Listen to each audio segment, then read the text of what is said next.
Hello guys, so ngayon ay ituturo ko sa inyo kung paano maglagay ng blue badge sa inyong Facebook page saka professional Facebook niyo para alam ni Meta kung talagang nasa inyo ang Facebook page na yon. So bago po ituro sa inyo kasi kailangan ito para alam ni Meta kung talagang nasa inyo ang Facebook page na to. Kailangan itong blue badge na ito, yung check na blue. So ganito. So, bago natin umpisan yung video natin, paki-subscribe lang mo itong YouTube channel natin, saka like, comment po, share. So, let's go. Mag-intro muna tayo.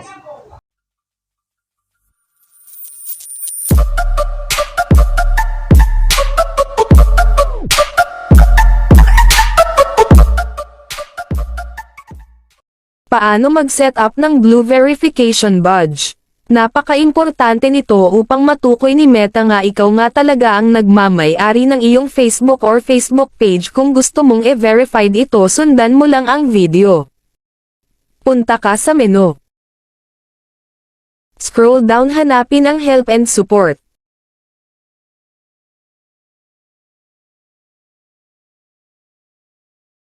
Tapos click mo yung Creator Support.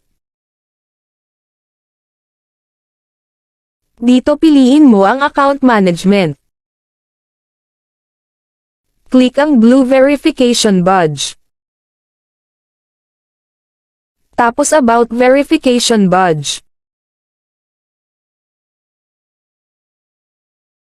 Scroll down, hanapin ang How Pages or Profile are Verified.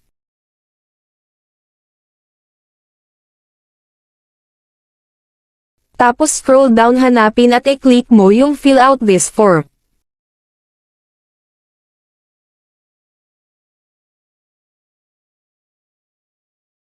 Dito piliin mo lang profile or page ba ang i-verified mo. Hindi pa ako monetize ni Meta kaya di pa ako makaset up ng verified, pero ituturo ko lang sa iyo. Dito i-click mo ang document type. Ito ang mga ID nga pwede mong pagpilian. Sa akin ito.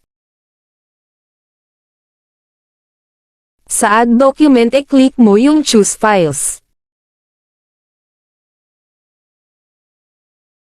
Dito yung ID na napili mo, dapat may picture ka sa iyong gallery dahil ito ang gamitin mo para i-send kay Meta. Okay, at nakasave na ito sa file. Dito sa category, mamili ka hiyang sa iyong page. Mga purpose nito, dahil blogger ako, ito ang piliin ko.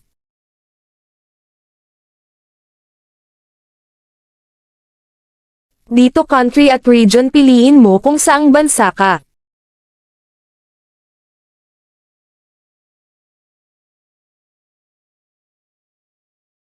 Dito describe mo yung mga nag-follow sa'yo at bakit sila interesado sa'yo.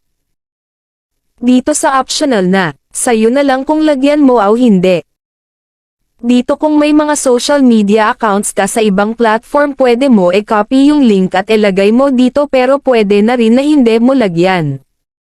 Salamat sa panonood, mag-ingat ka palagi, ayaw kali.